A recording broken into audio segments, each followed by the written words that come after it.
بەرزڕاگرتنی شەوانی قەدری پیرۆز لە مزگەوتەکانی کوردستان ئەم شەو شەوی 27 ڕەمەزانی پیرۆزە بە پێی فەرمودەکانی پێغەمبەری خوا صلی الله علیه و سلم یا بە پێی ئاماژەکان لە فەرمودەکانی پێغەمبەری پێشەوامان صلی الله علیه و سلم شەوی قەدر بە قسەی بەشێ لە زانایان لە شەوی 27دایە بە ئومێدیەوەی خوای گەورە بمان خاتە بەر لێخۆشبوو ڕەحمەتی خۆیەوە و لە گوناه و هەڵە و تاوانەکانمان خۆش بێ. ئەم شەو ئێمە تۆڕی پەیام نێرانی کەناڵی ئاسمانی پەیام لە شار و شارۆچکەکانی کوردستانەوە دیمەنی بەرزڕاگرتن و زیندووکردنەوەی شەوی قەدری پیرۆزمان بۆ دەگوازنەوە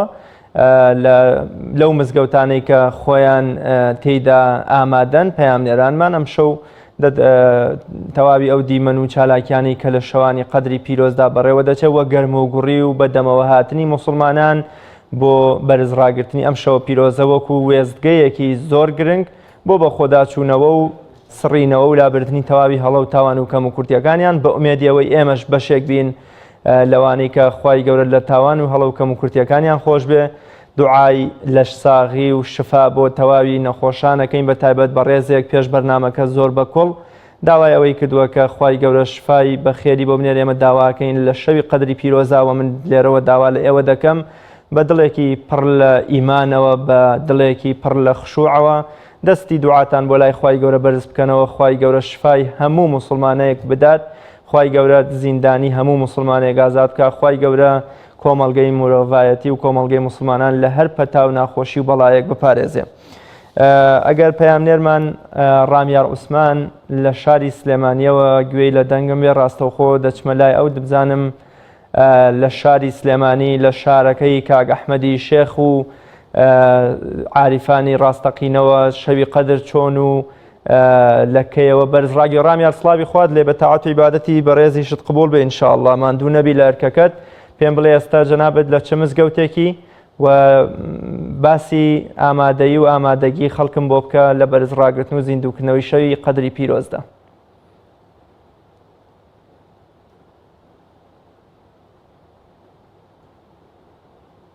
تۆ سەرجەم موسڵمانان و ڕۆژەبران و نوێژخەنانیش قبول بە ئینشاءڵڵا. دیارە وەکو خۆت ئاماژەت پێکرد ئەم شەو یەکێکە لە شەوە هەرە گەورەکان شەوی دابەزینی قورئانی پیرۆزە. دیارە شەوێکە کە ناوی شەوی قەدرە موسڵمانان لە مزگەوتەکان دەبێنەوە بەتایبەت شەوی 27 کە دەوترێ ینی گومانەکان زۆر لەوە نزیکن کە شەوی 27 شەوی لەیلەتول قەدرە واتە شەوی دابەزینی قورئانی پیرۆز. دیارە لەم شەوەدا مزگەوتەکانی سلێمانی جمعیان دێت لە هاوڵاتیان مزگەوتەکان پڕن خەڵک لە ماڵەکانیاندا هاتوونەتە دەرەوە و هاتوونەتە مزگەوتەکان حەوشەی مزگەوتەکان دەرەوە ژوورەوە پڕوە لە خەڵک. دیارە لەم شەوەدا هەمویان دوعا دەکەن نزا دەکەن بۆی کە خۆی گەورە لە تاوانەکانی ڕابردویان خۆش بێ. هەروەها وەکو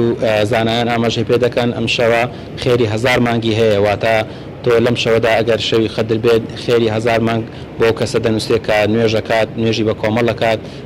شەو نوێژەکات و هەروەها قورئان دەخوێنێ. دیارە ئێستا ئێمە لە مزگەوتی خێرخوازانین ڕیاز پاشکەمێکی تر لێرە لە مزگەوتە شەو نوێژەکان دەست پێ دەکەن و مامۆستای مزگەوتەکە بەرەبەرە خەریکە خۆی ئامادە دەکات بۆی کە دەست بکەن بە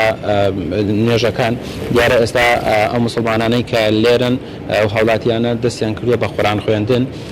کەمێکی دیکە دەست دەکەن بە نوێژ و هەروەها ئەم دوعا پاڕانەوەی کە هەیەە داوا لەخوا دەکەن کە لەم شەوەدا لیان خۆش بن. وەکو ئاماژەم پێکرد ئێستا دەست دەکرێت بە نوێژ بەڵام پێشەوەی دەست بکرێت بە نوێژ حەزەکەم ئەم هاوڵاتی وەربگرم لێرە خەریکە دەمێکە خەریکە قورئان خوێندن. ئەسەلامو عەلەیکوم. لەم شەوەیە کە شەوی قەدرە گرنگترین دوعا چییە کە دەبێت بکرێت موسڵمانان نوێژخێنان؟ بەڵام شەوە خۆی دوعای تایبەتیە کە پێغەمبەری خوا فەرمووی اللهم إنك عفو تحب العفو فاعف عنا. خوای گەورە لێخۆشبوونی پێخۆشە و ئێمەش داواکەین لە خوای گەورە لێمان خۆش بێ لەم شەوە پیرۆزەدا. زیاترین دوعا کە دەکرێت لەم شەوانەیە چی دەبێت؟ وەڵاهی دوعاکان تەبعەن بۆ هەموو موسڵمانان کە دوعا بۆ لێخۆشبوونی لە تاوانانی کە لەم ساڵی ڕابردووە کە بەسەمانەتەوە خوای گەورە لێمان خۆش بێ. خوای گەورە تاعات و عیبادەتان قبول بکات. ڕیاز من ئێستا نوێژە بە کۆمەڵەکە دەگوازمەوە بۆیەوە ئێستا دەستکراوە بە نوێژەکە دواتر هەوڵە دەم مامۆستایانی مزگەوتەکەوانی کە لێرەن بۆ چوونی ئەمەرگن لەسەر گەورەی ئەم شەوەوە هەروەها قەدر لە چیەوە هاتووە بۆچی لە شەوی 27دا بە تایبەت دیاری کراوە کە مسلمانان لەم شەوەدا لە مزگەوتەکاندا دەمێنەوە ئێستا نوێژی بە کۆمەڵ نوێژی شەو نوێژ دەستی پێ کردووە من هەوڵە دەم ئەمە وێنەکانن کە بۆتان بگوازمەوە بەڵێ إياك نعبد وإياك نستعين اهدنا الصراط المستقيم صراط الذين أنعمت عليهم غير المغضوب عليهم ولا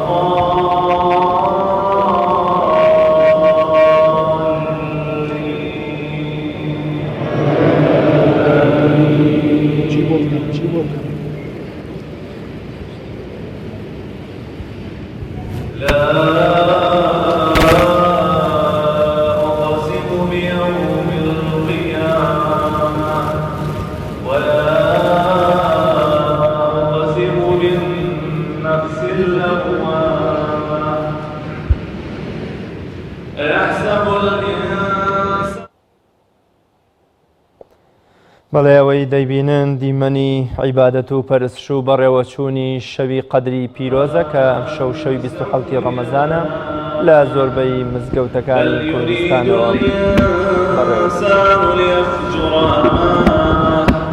يسأل أيان يوم القيامة فإذا برق البصر وخسف القمر وجمع الشمس والقمر يقول الإنسان يومئذ أين المفر كلا لا وزر إلى ربك يومئذ المستقر ينبأ الإنسان يومئذ بما قدم وأخر بل الإنسان على نفسه بصيرة ولو ألقى معاذيره لا تحرك به لسانك لتعجل به إن علينا جمعه وقرآنه فإذا قرأناه فاتبع قرآنه ثم إن علينا بيانه كلا بل تحبون العاجلة وتذرون الآخرة وجوه يومئذ ناظرة إلى ربها ناظرة الله أكبر زۆر باشە لە سلێمانیەوە دەچمە چەمچەماڵ پەیامنێرمان جەلال جەباری دیمەنی مزگەوتێک لە مزگەوتەکانی قەزای چەمچەماڵی ئیسلام دۆستمان بۆ دەگوازێتەوە جەلال سڵاوی خوای گەورەت لێبێت تاعات و عیبادەتی بە ڕێزیشتان قبول بێ ئینشاءڵڵا پێم خۆشە بزانم گەرم و گوڕی و ئامادەیی جەماوەری ئیسلام دۆستی چەمچەماڵ لە شەوانی قەدری پیرۆزدا چۆنە و هەندێک لە دیمەنەکانی ئەو مزگەوتەی کە جەنابیشتی لێیە بۆمان بگوێزەرەوە.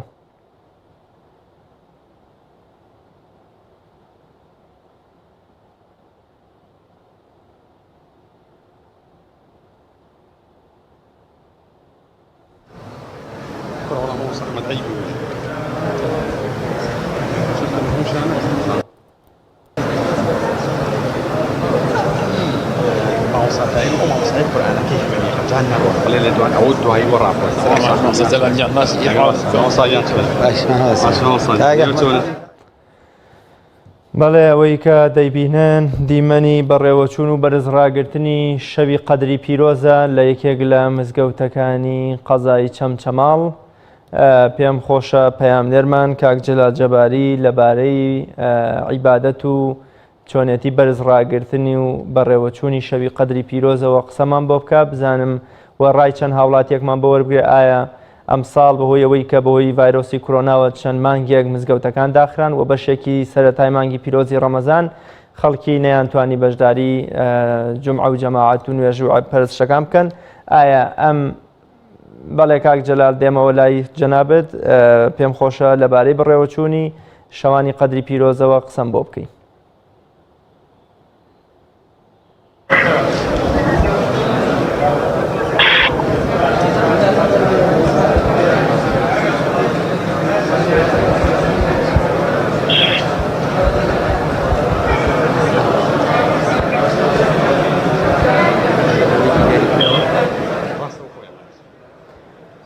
بەڵێ خۆشەویستان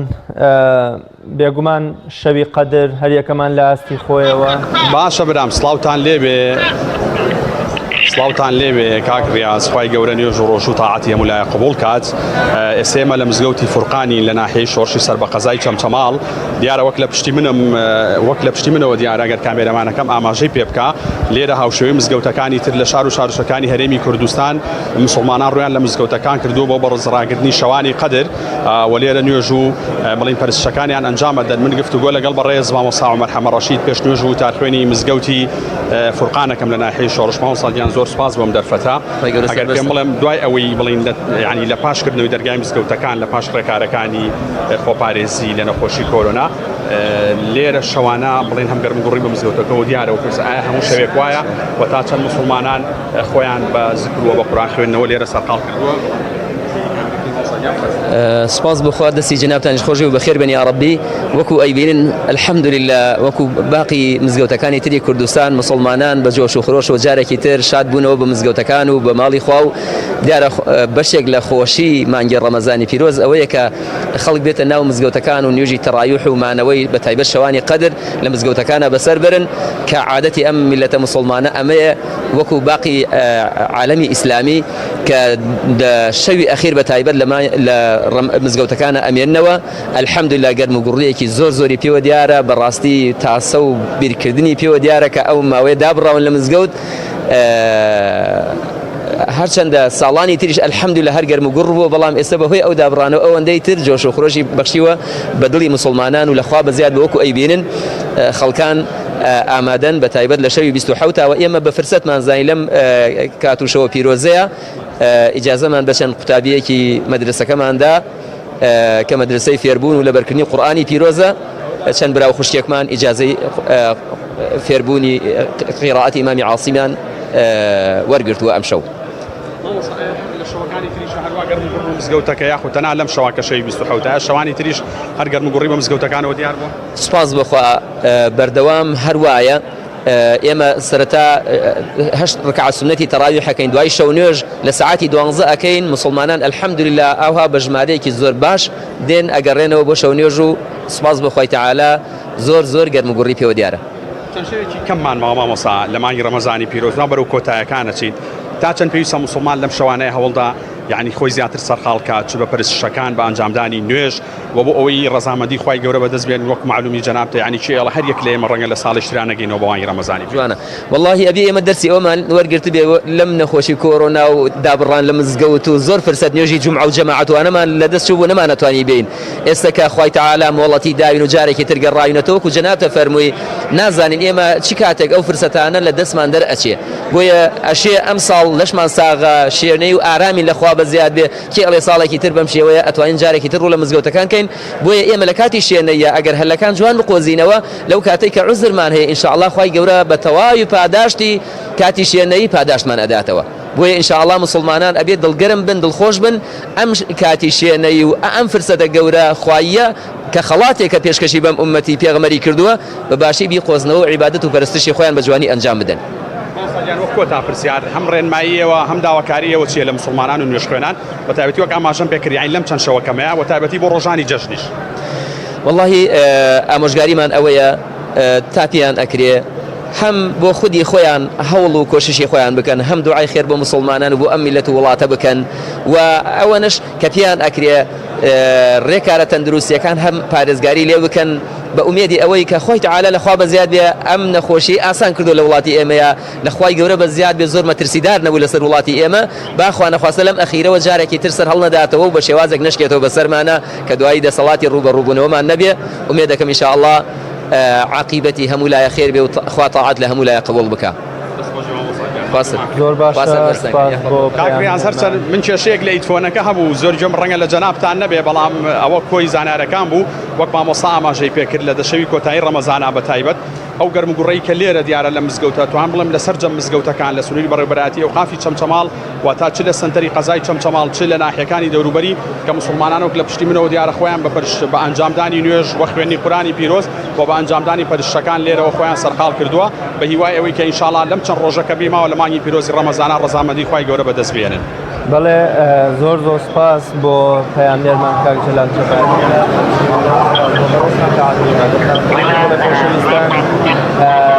بازرگانیەکی زۆر گەورەیە لەم شەوەدا هەوڵ بدەین ڕەزامەندی خوا بەدەست بێنین بە تایبەت وەک لە سەرتاشەوە ئاماژەم پێکرد پێغەمبەری خوا صلی الله علیه وسلم دەفەرمێ دوعای مسلمانەکەی لە پاژملە گیرایە و هەروە دەفەرمێ خوای گەورە مەلایکەتێکی داناوە هەر کەسێک کە دوعایە بۆ برا مسلمانەکەی بۆ نەخۆشێکی مسلمان بۆ قەرزارێ بۆ فەقیرێ بۆ دەردەدارێ بکە مەلایکەتەکەش بە هەمان شێوە کە بێگومان دوعای مەلایکە لە هی ئێمە باشتر و گیراترە لای خوای گەورە ئەڵێ خوایە بۆ ئەمیشی بکە بۆیە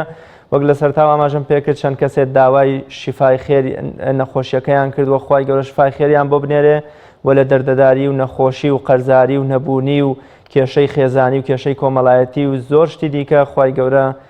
کۆمەڵگەکەمان و خێزانی کۆمەڵگەکانمان بپارێزێ و ئێوەش لای خۆتانەوە بە دڵێکی پڕ لە ئیمانەوە دوعا بۆ ئەو کەسانە بکەن کە وەکو ئێوە لە نیعمەتی لەشساغی لە نیعمەتی ئیمان لە نیعمەتی نەبوونی ئەو شتانە بێبەشن خوای گەورە ئەوانیش وەکو ئێمە بەهرەمەند بکە لە لەشساغی لە هەبوونی لە خۆشی و لە ئاسوودەی و لە زۆر شتی دیکە. بەڵێ هەر لە درێژەی بەرزڕاگررتنی شەوانی پیرۆزی قەدردا تۆڕی پەیامنێرانی پەیام لە شار و شارچکەکانی کوردستانەوە ئەم چالاکیە ئیمانی و ئاینیەمان بۆ دەگوازنەوە کە مسلمانان بە گەرم و گوڕیەوە ڕوو لە ماڵەکانی خوا دەکەن بۆ بەرزڕاگررتنی شەوی پیرۆزی قەدر تا ئەوانیش ببنە کەسێک کە ڕەزامەندی خوا بەدەست دێنن دەچمە شاری ڕانیەی دەواازەی ڕاپەڕین پەیامنێرمان ڕێناز ئەرسەلانم لەگەڵ دەبێت کاک ڕێناز سڵاوی خوای گەورەت لێبێت تاعات و عیبادەتت قبول بێ ئینشاءڵڵا لە چ مزگەوتێک دای جەنابەت و گەرم و گوڕی و جۆش و خرۆشی مسلمانان بۆ بەشداریکردن لە شەوی قەدری پیرۆز چۆنە؟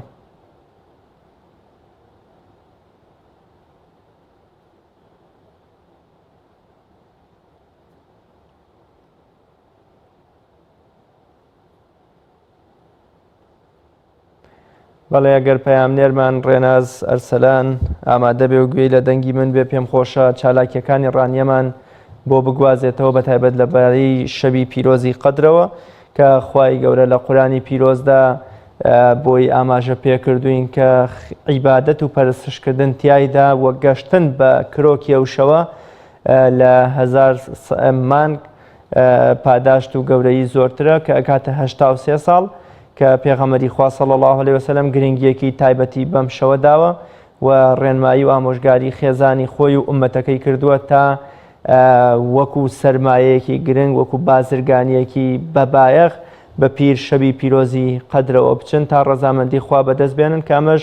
بێگومان یەکێکی دیکەیە لە وێستگە هەرە گرنگەکانی ژیانی مرۆی موسڵمان کە خوای گەورە دایناوە تا بتوانێت لە ڕێەوە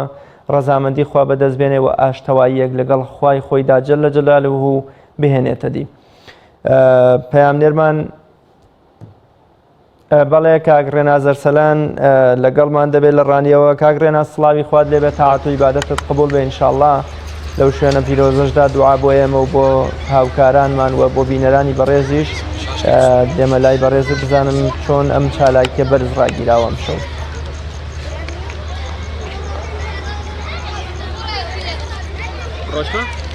بەڵێ کاکرێناز سڵاوتان لێبێ سڵاو لێ و لە بینەران دیارە هەمشێوی شار و شارچکەکانی تری کوردستان مسلمانان لە شاری ڕانیش لە زۆربەی مزگەوتەکاندا کۆبوونەتەوە شەوانی قەدر بەرز ڕادەگرن. دیارە لە سنووری ئیداری ڕاپەڕین زیاتر لە 500 مزگەوت بوونی هەیە لە زۆربەی مزگەوتەکان بە ڕووی مسلمانان کراونەتەوە تاعات و عیبادەت ئەنجام بدرێ بەتایبەت لە شەوانی قەدردا. بەڵێ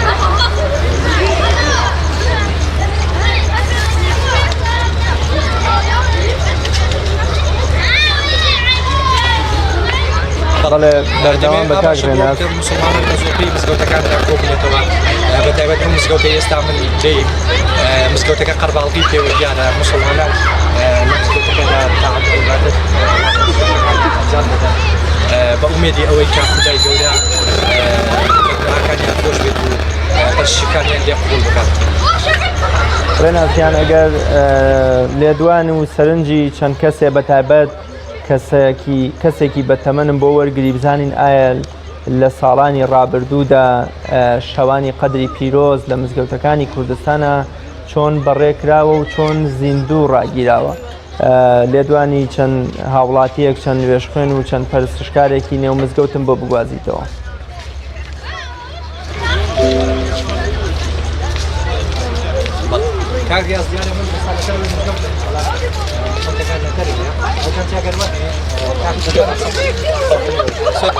ئەو کاکەیە ئەگەر بتوانین بێتێرە بورە بەڵێ فەرز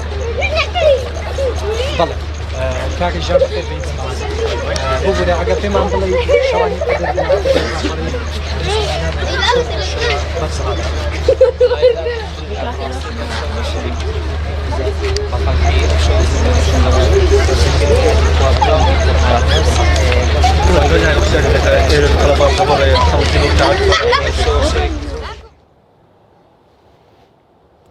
بەڵێ دەچمە لای پەیامنێرمان هۆشیار محەممەد لە شارە زوورەوە کاک هۆشیار سڵاوی خوات لێبێ تاعەت و عیبادەتتان قبول بێ ماندوو نەبن لەوەر کە پیرۆزەی کە وەکو سەربازێکی ون ئەم شەوەی گێڕن بۆ ئەوەی دیمەنە جوانەکانی پەرستش و عیبادەت لە ماڵەکانی خواوە بگەێنن بە چاو و دڵی ئێمە و بینەران. پێم خۆشە بزانم ئێستا جەنابەت لە چ مزگەوتێکدای و لە چه شار و شارۆچکەیەکی کوردستاندای و چالاکی بەرز ڕاگرتنی قەدر چۆن بەڕێوە دەچێت؟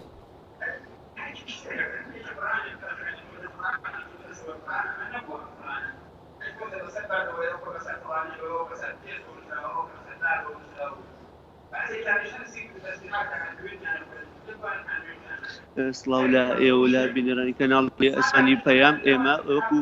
با بڵێن سنووری شارە زوو مسلمانان ڕویان لە مزگەوتەکان کردەوە وەکو بەشێکی زۆری شار و شارۆچکەکانی دیکەی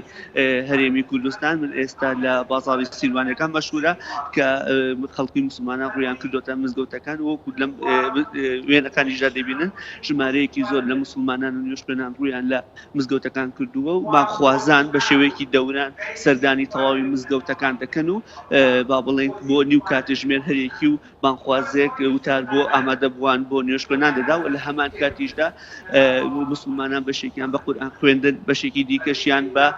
نوێژکردن و بەشێکی دیکەشیان بە گوێگرتن لە بانخوازەکان شەوەکەیان زیاتر ئیمانیتر دەکەن و ئەو بابەتانەی کە لەلایەن باخوازانەوە باس دەکرێت باس لەوە دەکرێت کە ئێستا کاتی با بڵێن زەکات یاخود سەرفیترەوە لە هەمان کاتیشدا بەردەوامیدان بەو تاعاتانی کە لە ماوەی ڕابردوودا گرنگیان پێداوە پێویستە لە دوای مانگی ڕەمەزانیش گرنگی بە ئەو عیبادەتانە بدەن کە پشتیان پێبەستەوە و لە هەمان کاتیشدا ئەوەی کە دەبینرێت زیاتر هاوڵاتیان سەرڕای نیگەرانەکان لە دۆخە ناهەموارە سیاسی وتەنە ئەبوورێکەش بەڵام دەڵێن ئەم کەشە ڕۆحیە زۆر پێویستە بۆ ئەوان پێویست دەکات کردنەوەی مزگەوتەکان بەردەوامیدان بە تەجەموع و کۆبوونەوە ئاینەکان پەرەی پێ بدێ وەک لە سەرەتای مانگی ڕەمەزاندا کە مزگەوتەکانیان بەڕوویان دەداخرا بوو ئەوان داواکار بوو بەردەوام کە مزگەوتەکان بەڕووی نوێژ خوێناندا بکرێنەوە ئەوەی کە من تێبینیم دەکرد ژمارەیەکی زۆر لە گەنجان ڕوو لە مزگەوتەکان دەکەن و بە قورئان خوێندن بە تایبەتی کە گەنجان بەخۆی ئەوەی کە بەردەوام هاوڕێ قورئان و خوێندنی قورئان بەردەوام قورئان دەخوێن لە مزگەوتەکانەوە لە هەمان کاتیشدا خانمانیش لە هەر کەسی و با بڵێن لە ماڵێک کۆ دەبنەوە ئەویش لە گەڕەکان هەر گەڕەک و یاخود هەر کۆڵان و سنوورێکدا ماڵێک تەرخان کراوە بۆ کۆبوونەوەی ئافرەتان کە ئەوەش ئەو دیمەنانە دەتوانین بڵێن ئێستا بە شێوەیەکی گشتی سەرجەم ماڵەکانی قەزای شارە زوور چۆڵ کراون و هەمووان بۆ پەستش وە بە تایبەتی هۆشیار ئەگەر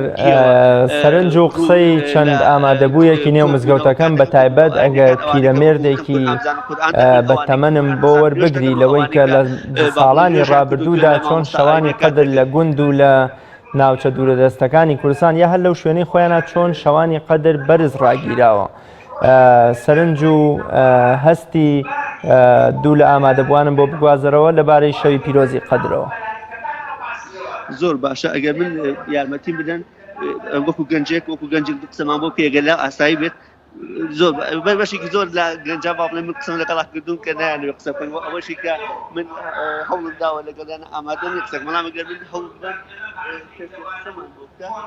هۆشیار وەگەوەی جەنابتان پەیامنێری تۆڕی میدیایی کۆمەڵن لە ساڵانی ڕابردووشدا چالاکیەکانی ڕەمەزان و شەوانی قەدری پیرۆستان گواستۆتەوە بۆ بینەرانمان. ئایا لەگەڵ ئەو ڕێکار و ڕێکارە تەندروستیە کە لەلایەن حکوومەت و وەزارەتی تەندروستیە و گیرا بوویە بەر لە چەند مانگی ڕابردووە لەبارەی ڤایرۆسی کۆرۆناوە، ئایا ئەمە هیچ کاریگەریەکی کردوتە سەرەوەی کە مزگەوتەکان لە ئێستادا لە چاو ساڵانی ڕابردوودا چۆڵی و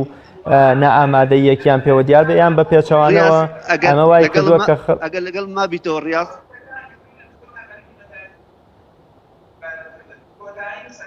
ڕاست ئەگەر لەگەڵ مابیتەوە ئەمەوێت لەگەڵ یەکێک لە نوێژخوێنەکاندا قسە بکەم کە بەشدارە لە شەوی قەدری شەوی 27دا ئەمە وەکو نوێژخوێنێک باسێکی شەوی قەدر وە گرنگی ئەو شەومان بۆ پێی وەکو مسلمان وەکو مسلمانانی قەزای شارە زۆر وەکو نوێژخانانی مزگەوتی مەلا عەبدولکەریم مدەڕیس لە قەزای شارە زۆر ئەم چەند شەوانی قەدرمان بەرز ڕاگرتووە سپاس بۆخوا خەڵک هەمووی بەڕۆشی شەوانی قەدر بووە هەمویان هاتوون لە مزگەوتا بوون بە خوێندنی وردەکان و ئەستەغفیرەڵڵا و ئاماژەم پێ بینیم کە با بڵێن بەلای فەیسبووکی وتارەکانتان دەگواستەوە وەکو ئەبینم کە گەنجانیش بەشدار ئەو وەکو قورئان خوێندن تا چەند ئەو گەنجانی لێرەن یاخود بەتەمەنەکان سەرقاڵی چین؟ وەڵا زیاتر بە قورئان خوێندنەوە بە ئەستەغفیرەڵڵاکردن و هەمووی گەنجەکان زیاتر گەنجن سپاس بۆخوا پیرەکانیشی تێدایە هەموو پیرەکان بە قورئان خوێندنەوە بە گوێڕاگرتن لە وتارەکانی مامۆستا و ئێمەش بۆ خۆمان کە وتارەکانە گوێزینەوە وەکو پێجێکی سەرەکی خۆمان شەوانە ئەرکی خۆمان بەجێنین شتێکە باسی هەم هاوڕێکانی مزگەوتەکانی دیکە بۆ لە قەزای شارەزوور بە هەمان شێوە ئەم شەوانە زیندوو ڕادەگیرێت بە شێوەی گشتی مزگەوتەکانی دیکە ئەوە دەیزانێتان وەکو دانیشتوویەکی سنوورە کە تا چەند ئەوانش گرنگی بە ئەم شەوە قەدرە دەدەوە پرسشەکانی تر لە مانگی ڕەمەزان بەتایبەتی بێگومان مسلمانانی قەزای شارە زۆر هەمویان بەپەرۆشن بۆ بەرزاگرتنی شەوانی قەدر هەموو مزگەوتەکان هەموو مزگەوتەکان بە ئەم شەوە پیرۆز ڕاگرن و ئامادە بن لە شەوی قەدرە کە ویردەکان بخوێنن و ئەستەغفیرەڵڵاکان دەستان خۆش بێ ئەوەی کە بینیتان قسەی بەشێک لە نوێژخوێنان بوو کە باسییان لە دووپاتیان دەکردەوە کە شەوی 27 لە ئێوان گرنگی تایبەتمەندی خۆی دەیانەوێت بە شێوەیەکی باش با بڵێن عیبادەت و پەرستەکانی خۆیان زۆر سپاس بۆ پەیامنێرمان کاک هۆشیار محەممەد لە قەزای شارە زوورەوە دووبارە سپاس ماندوو نەبن دەچمە قەزای سۆران کاک ئازاد ئۆمەراوەیی پەیامنێری کەناڵی ئاسمانی پەیام لە شارە خۆشەویستەکەی سۆران لەگەڵمان دەبێ ئەویش بە هەمان شێوە چالاکی بەڕێکردنی شەوانی قەدری پیرۆزمان لە یەکێک لە مزگەوتەکانی قەزاکەوە بۆ دەگوازێتەوە کاک ئازاد سڵاوی خوارد لێبێ تاعاتان قبول بێ و فەرموو باز لە بەڕێوەچوونی چالاکی بەڕێکردنی شەوانی قەدری پیرۆزمان بۆ بکە.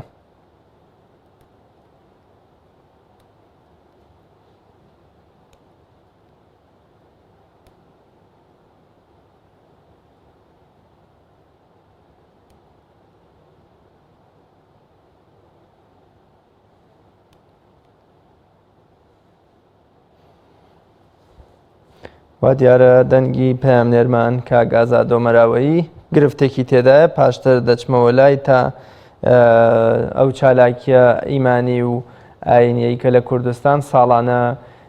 نەوەکانی سەلاحەدین ئەیوبی لە مانگی پیرۆزی ڕەمەزاندا دەیگرنە بەر لە پێناو بەدەستهێنانی ڕەزامەندی خوای گەورە و بەتایبەت لە دەشەوی کۆتایی مانگی پیرۆزی ڕەمەزان وەکو یەکێک لە وێستگارە گرنگەکانی بەخۆدا چوونەوە و ئاشت بوونەوە لەگەڵخوا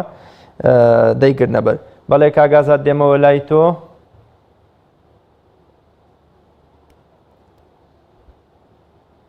بەڵێ فەرموو.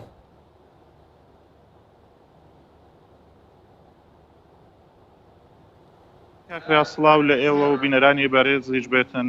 دیارە لە قەزای سوورانی شارشەوەی شار و شارۆچکانی تری هەرێمی کوردستان هاوڵاتیان ئەم دەشەوەی کۆتایی مانگی ڕەمەزان زیندوو دەکەنەوە و شەوانی قەدر بەرز ڕادەگرن بە ئامانجی ئەوەی کەوا بە شەوی قەدر بگەن و پاداشتی شەوی قەدریان بەنسیب بێتن. ئەم شەو کەوا شەوی 27 مانگی ڕەمەزانی پیرۆزە بە حکمیەوەی کەوا زۆربەی زانان لەسەرەوە کۆکن کەوا 27 مانجی ڕەمەزان شەوی قەدر بێ هاوڵاتیانێکی زیاتر ڕویان لە مزگەوتەکان کردووە لە قەزای سۆران ئەو مزگەوتێکەوە ئێستا من لێم هاوڵاتیانێکی زۆری لێن لە ئێستادا خەریکی شەو نوێژن و هەروەها بەشێک لە هاوڵاتیان خەریکی قورآن خوێندنن من ئەمەوێتن چەند هاوڵاتیەک وەربگرم لەسەر زیندووکردنەوەی شەوانی قەدر و ڕووکردنیان لە مزگەوتەکان ئەسمە لای یەکێک لەم هاوڵاتیانە ماوەستاسیمان لەگەڵە بێ ماوەستا سڵاوت لێبێتن و تاعات و عیبادەتت قبول بێتن ئەم دە شەوانەتان بە تایبەتی ئەم شەو چۆن زیندوو کردوتەوە لە قەزای سۆران سڵاوی خوای گەورە لە ئێوە و لە کەناڵە پیرۆزەکەشتان طبعا ئەم شەویش وەکو شەوانی تری ڕەمەزان وەکو هەموو ساڵەکانی پێشوو ئەم شەوەش سوپاس بۆ خوای گەورە بە جۆش و خۆشێکی زۆرەوە خەڵک ڕوو لە مزگەوتەکان دەکات بۆ ئەنجامدانی شەو نوێژ و گوێگرتن لە مامۆستایانی ئاینی بەڕاستی شەوی لەیلة القەدر ئەو شەوەیە کە خوای گەورە ئەفەرمی ئینا ئەنزەلناه فی لەیلة القەدر ئەو شەوەیە کە خوای گەورە قورئانی تێدا دابەزاندووە و گەورەترین پەیامی خۆی تێدا دابەزاندووە بۆ هەموو مرۆڤایەتی شەوی لەیلة القەدر تاکە شەوەکە لە قورئانی پیرۆز خوای گەورە وەسفی کردبیت لە هەموو شەوەکانی تری ساڵی جودا کردوتەوە بۆیە خەڵک بە شێوەیەکی گەرم و گوڕتر لەم دەشەوە با بڵێین دێنە مزگەوتەکان و عیبادەت ئەنجام ئەدەن وڵاتیانی سۆران تا چەندە بە جۆش و خۆشەوە ڕوو لە مزگەوتەکان دەکەن لە بشەوانەدا بەڵێ سوپاس بە خوای گەورە خەڵکەکە بە شێوەیەکی زۆر گەرم و گوڕ و بە جۆش و خۆشەوە ڕوو لە مزگەوتەکان ئەکەن دیارە خەڵکەکەش لەوە تێگەیشتووە کە شەوی لەیلة القەدر ئەو شەوە پیرۆزەیە کە خوای گەورە ئەفەرمی ئەجر و پاداشتەکەی زیاترە لە هەزار مانگ کە تقریبا 3 ساڵ و قسوور ئەکات بۆیە خەڵکەکە زۆر بە گرم و گڕەوە ڕوو لە کردن و ئەنجامدانی عیبادەت و شەو نوێژ و تەراویح و سەڵات و لەیل ئەکات کەسن بە حکمەوەی دەنگێکی خۆش هەیە حەزەکەین سوورەت قەدرمان بە دەنگە خۆشەکەی خۆت بۆ بخوێنیت بەسەر چاوان أعوذ بالله من الشيطان الرجيم بسم الله الرحمن الرحيم إنا أنزلناه في ليلة القدر وما أدراك ما ليلة القدر ليلة القدر خير من 1000 شهر تنزل الملائكة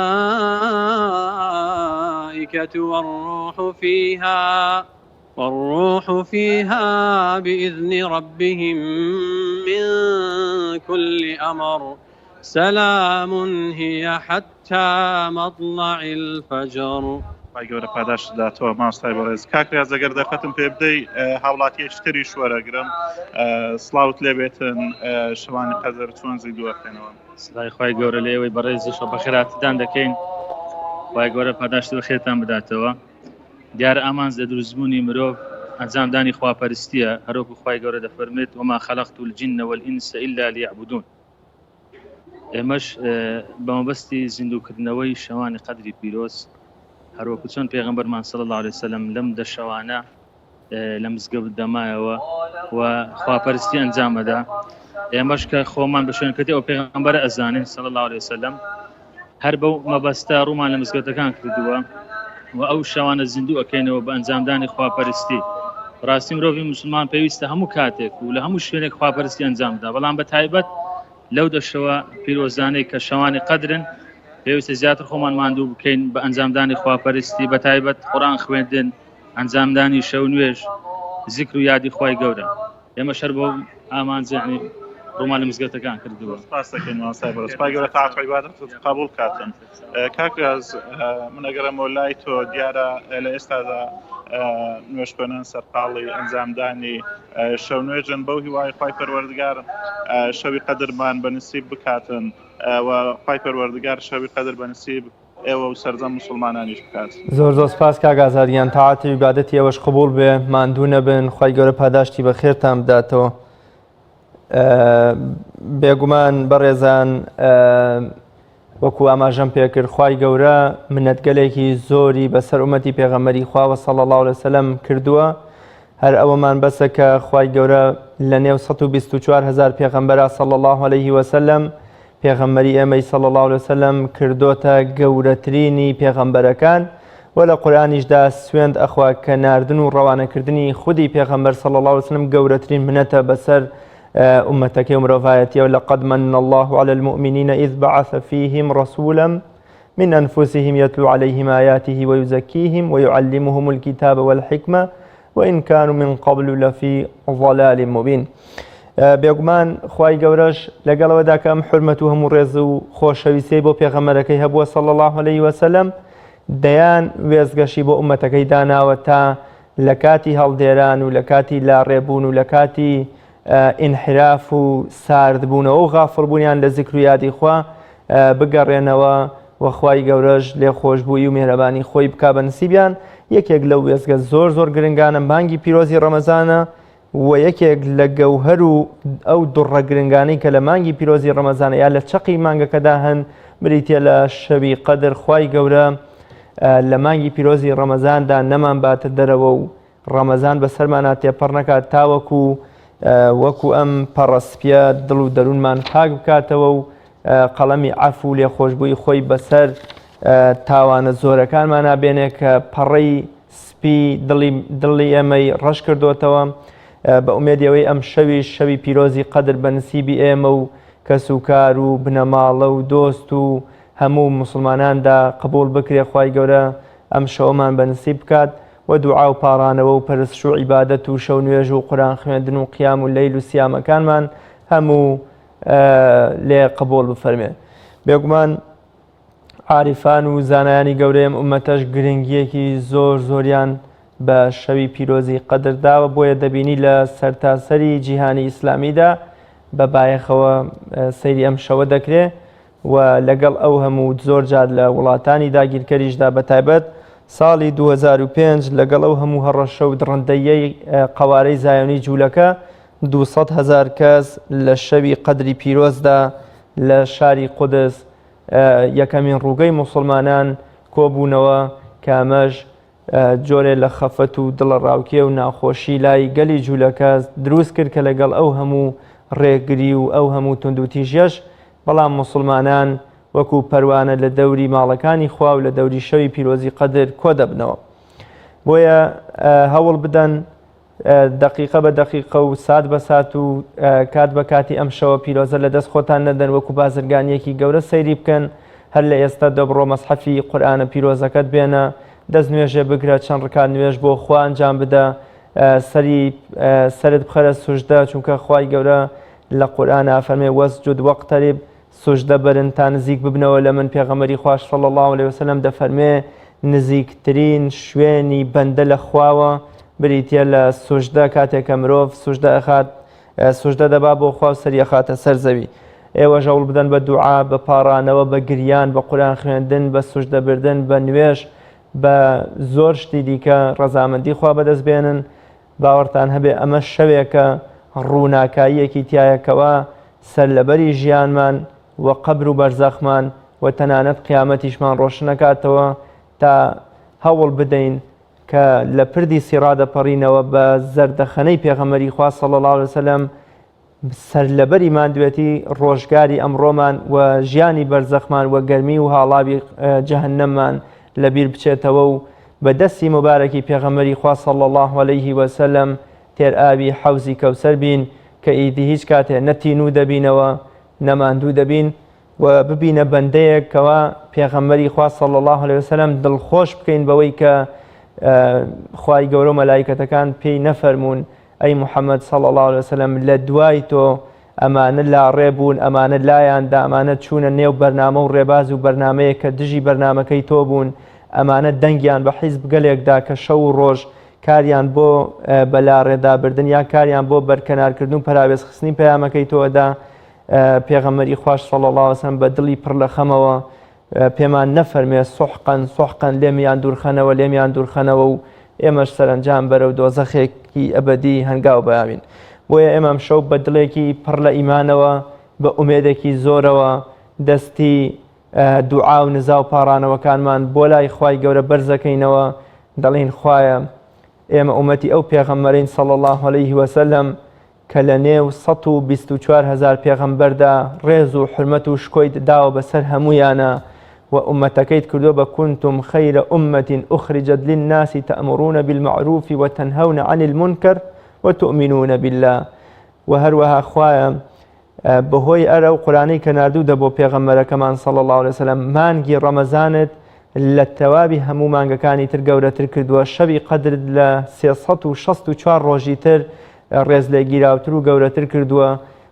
و ئەگەر مرۆڤێکیش کار بە قورآن بکە و قورآن لە ژیان و هەڵسوکەوت و کردار و ڕەفتار و ئاراستەکردن و داڕشتنی ژیانیا ڕۆڵی هەبێ ئەوە لە نێو هەر 7 ملیار مرۆڤەکەی ئەم سەردەما دەبێتە بەڕێزترینی مرۆڤەکان چونکە خۆت فەرمووتە إن أكرمكم عند الله أتقاكم کۆتا پەیامنێری خۆشەویستمان کاک هاوار محەممەد لە کەلارەوە گەرامادە بێ دەچمە کەلار بزانم گەرم و گوڕی و ئامادەیی مسلمانان و شەو پەرستشکارانی شاری یا قەزای کەلار چۆن چۆنیە لە شەوی پیرۆزی قەدردا ئەگەر کاک هاوار گوێی لە دەنگم بێ کاک هاوار سڵاوی خوارد لێ بێ و تاعاتت قبول بێ ئینشاءڵڵا ئێستا جەنابتان لەکوێن و لە چه مزگەوتێکەوە چالاکی شەوی قەدری پیرۆز بۆ ئێمە دەگوازنەوە.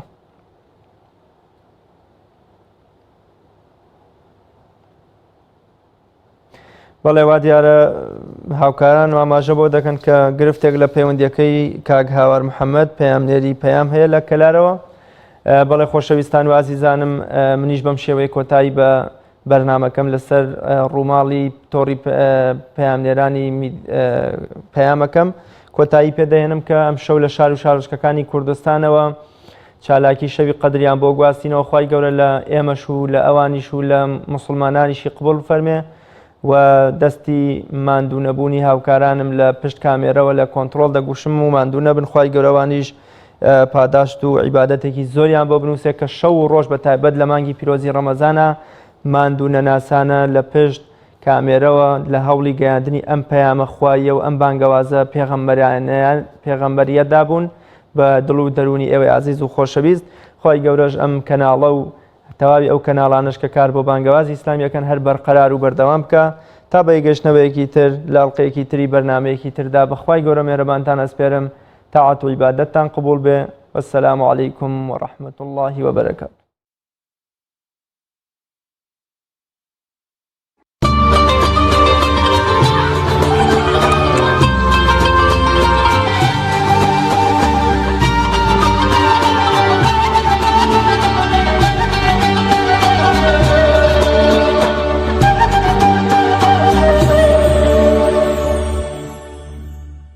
اللهم إنك عفو كريم